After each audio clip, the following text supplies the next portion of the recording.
네, 안녕하십니까. 4월 5일 MIS 강의를 시작하도록 하겠습니다.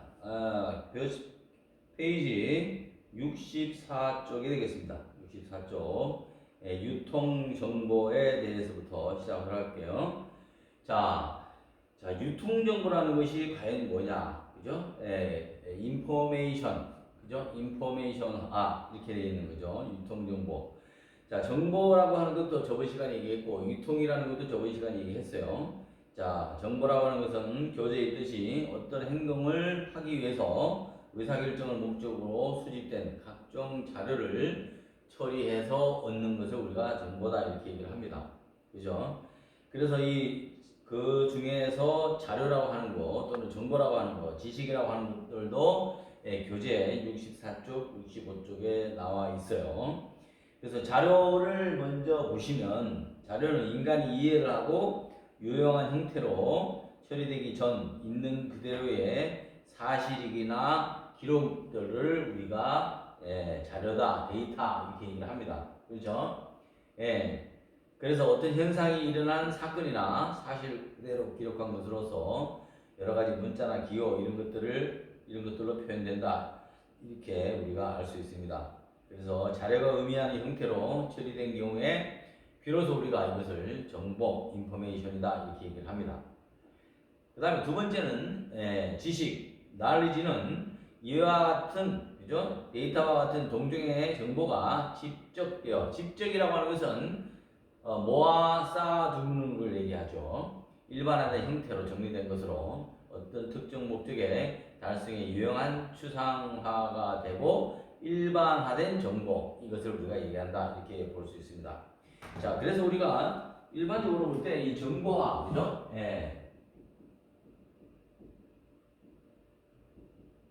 정보화의 의미를 우리가 한번 이제 새겨볼 필요가 있다, 그런 얘기죠.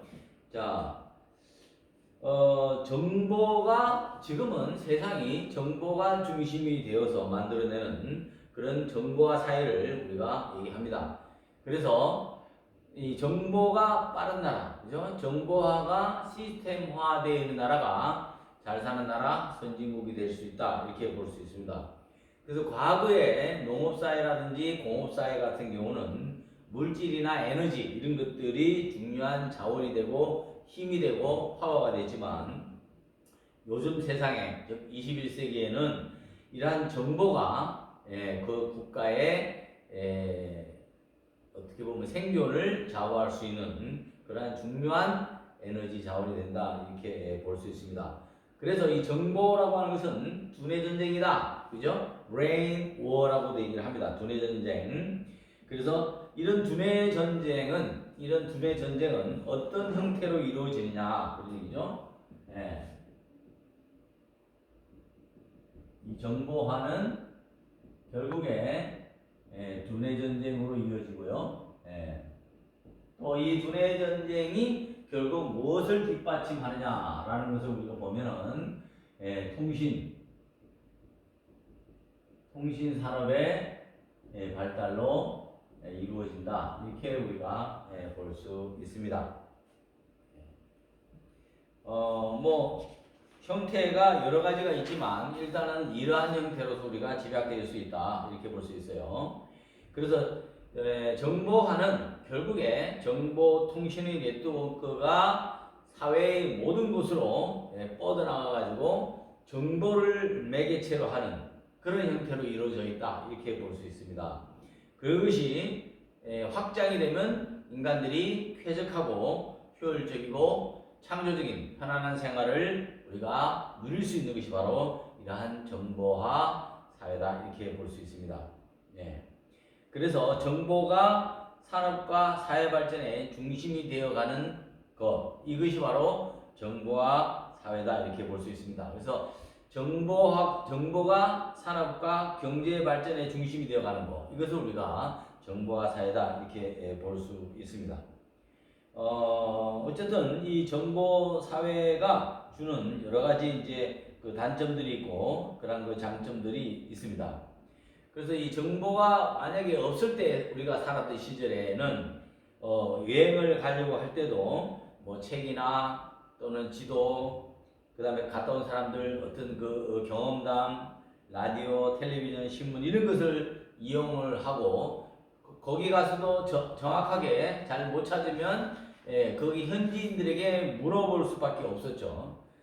지금은 어떠냐? 지금 정보화 시대에 살고 있는 우리는 여행을 갈 때는 다양한 정보를 어떻게 우리가 취득을 하느냐? 인터넷을 통해서 정보를 수집을 하고 또 다녀온 사람들의 소감까지도 블로그를 통해서 우리가 미리 알아볼 수 있고 여행 도중에도 우리가 필요한 정보를 전부 다 스마트폰을 이용해서 직접 알아볼 수 있는 그런 시대에 살고 있는 것이 바로 우리가 정보화 시대다, 이렇게 정보화 사회다, 이렇게 얘기를 할 수 있습니다.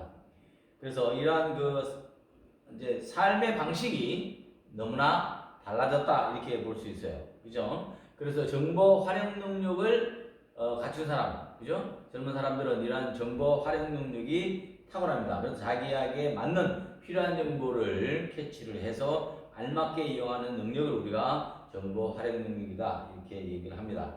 그죠? 그래서 이 정보화가 주는 여러 가지 단점도 있고 장점도 있습니다. 그죠?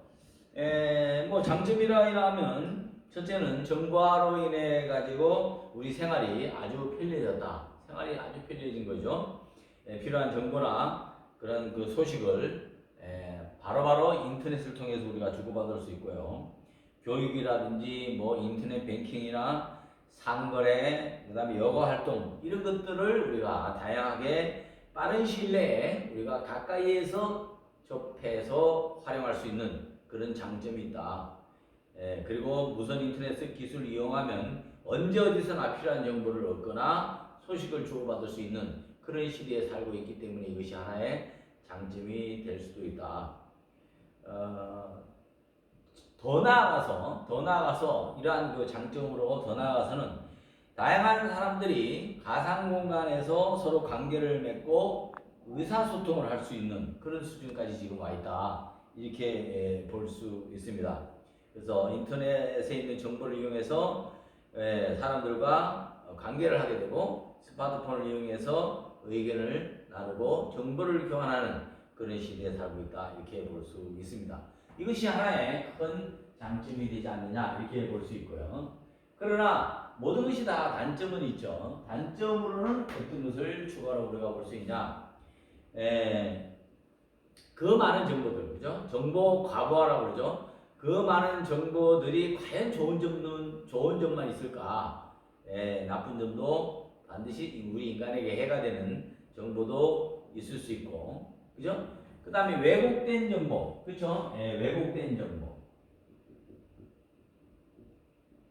이게 가장 문제죠. 왜곡된 정보 또는 거짓 정보.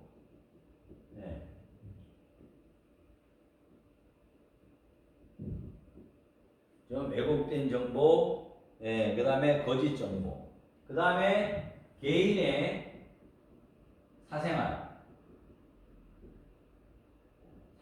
정보가 누출되는 그런 현상이 빚어짐으로 해서 개인의 생활에 상당한 심각한 타격을 입을 수 있다. 그런 것들이 정보화 시대의 단점으로 꼽히고 있습니다. 그래서 상당히 중요한 부분이기 때문에 우리가 이것도 하나 짚고 넘어가야 된다, 이렇게 볼 수 있는 것이죠. 그래서 66쪽에 보시면 자, 바람직한 정보의 특성이라고 볼 수 있어요. 자, 바람직한 정보는 어떤 것이냐? 첫째는 accuracy, 즉 정확성이어야 됩니다. 정보는 정확해야 된다. 실수나 오류가 개입되지 않는 정보여야 된다, 이렇게 말을 할 수 있죠. 정보가 정확하지 않으면 어떤 현상이 되니까 결국 왜곡된 정보, 거짓 정보, 그죠? 이런 것들로 인해서 개인의 사생활이 정보와 노출이 돼서 심각한 피해를 입을 수 있다, 이렇게 볼 수 있습니다. 그래서 바람직한 정보가 반드시 정확해야 되고, 두 번째는 완전성, 그죠? 컴플리션이라고 그래가지고 충분한 정보가 충분히 내포되었을 때 비로소 완전한 정보라 볼 수 있습니다. 불완전한 정보로 인해서 사람들의 사기를 혼란시키고 사회를 불안하게 만드는 그런 것들이 있어서는 안 되겠다. 그다음 세 번째는 경제성입니다. 경제성. 필요한 정보를 산출하기 위해서는 반드시 경제성이 있어야 된다. 그 다음 네 번째는 신뢰성이죠. 신뢰성입니다. 신뢰할 수 있는 정보를 그 원천 자료와 수집 방법과 관련이 있다. 그죠? 그래서 반드시 이러한 정보에는 신뢰성이 있어야 된다. 어떤 가상적인 루머만 믿고 투자를 할 수 없다는 거죠. 루머는 반드시 루머로 끝날 가능성이 크기 때문에 신뢰성에 타격을 줄 수 있다. 그런 얘기를 하는 겁니다. 다섯 번째는 관련성입니다. 양질의 정보를 시사 선택하는 최적의 기준은 관련성이다. 그죠? 의사결정자에게 매우 중요합니다. 관련성이라 하는 것은. 그래서 이 관련성이 있는 거 상당히 중요한 부분이다. 그죠? 그러니까 쉽게 말하면 관련성을 우리가 주장하는 이유가 그 자기의 전공별로 관련성이 있느냐 없느냐를 분명히 따져봐야 된다는 거죠. 뭐 예를 들어서 치킨집에 있는 사장님은 철강 제품이 가격이 올라가는 거하고 크게 그렇게 문제가 될 필요는 없죠. 그죠? 그렇죠. 그래서 치킨집 아저씨는 닭, 그죠? 이런 그 닭의 가격이 올라가거나 닭을 취급하는 어떤 사료, 그죠? 이런 그 관련성 있는 원자재 가격이 올라간다면은 이것은 닭값이 올라갈 수밖에 없기 때문에 관련성이 있다 이렇게 볼 수 있는 거예요. 그 다음에 단순성입니다. 정보는 단순해야 되고 지나치게 복잡해서는 안 된다. 이런 얘기를 하는 거죠. 단순성. 모든 사람들이 이해를 할 수 있어야 되는 거죠. 그 다음에 적시성. 적시성은 양질의 정보라도 필요한 시간대에 이용자에게 전달되지 않으면 가치가 없다. 자, 이 적시성은 뭐냐? 자, 적시성이라고 하는 것은 때마침, 그죠? 때마침 필요한 정보, 그죠? 때마침 필요한 정보를 적합한 사람에게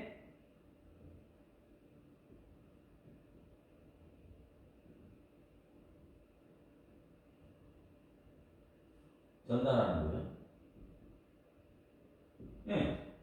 이 적시성이라는 것은 필요한 정보를 때마침 적합한 사람에게 전달을 해야 그 정보가 가치가 있다. 그런 얘기입니다. 그래서 타임리스라고 그러죠. 그래서 적시성이 없는 그러한 정보는 실질적으로 아무 소용이 없습니다. 그죠? 그 다음에 여덟 번째는 입증 가능성이 있어야 된다. 정보는 입증 가능해야 된다. 입증 가능하지 않는 정보는 사실상 효력이 없다는 거죠. 같은 정보에 대해서 다른 여러 정보원을 체크해 봄으로써 살펴볼 수 있다. 그러니까 여러 사람들의 정보원이 가져오는 그러한 정보가 실질적으로 입증이 가능하지 않으면 그 정보는 사장될 정보가 크죠. 사장될 수 있는 정보가 크다 이렇게 봅니다. 그래서 입증 가능해야 된다. 그 다음에 통합성이죠. 통합성은 개별 정보는 관련 정보들과 통합될 때 상승 효과를 갖는다. 그런 얘기입니다. 그래서 이 통합성이라고 하는 것은 하나의 정보가 또 다른 하나의 정보를 가져와 가지고 그것이 엮여져서 더욱더 바람직한 정보가 될 때 그 파급 효과가 2배, 3배로 커진다라는 것을 우리가 설명을 하고 있는 것입니다. 그 다음에 10번째는 적절성이다. 그죠? 정보는 적절하게 사용되어야 유용한 정보로서 가치를 가진다라는 얘기고, 11번째는 형태성입니다. 의사결정자의 요구에 정보가 얼마나 합치되는 형태로 제공되느냐, 그런 얘기를 하는 거죠.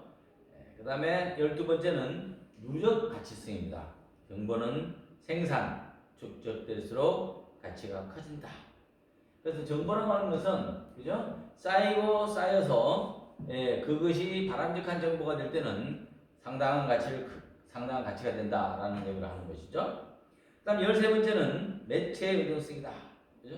정보가 전달되기 위해서 어떤 전달 매체는 반드시 필요합니다. 여기서 매체라고 하는 게 있죠. 매체는 여러 가지 정보를 이동케 하는 여러 가지 도구다 이렇게 볼 수 있어요. 그러려면은 신문도 있을 수 있고요. TV도 있을 수 있고요. 방송도 있고요. 컴퓨터도 있고요. 뭐 여러 가지 사람들에게 전달하는 어떠한 도구 이렇게 볼 수 있습니다. 자, 거기에 의존할 수밖에 없는 거죠.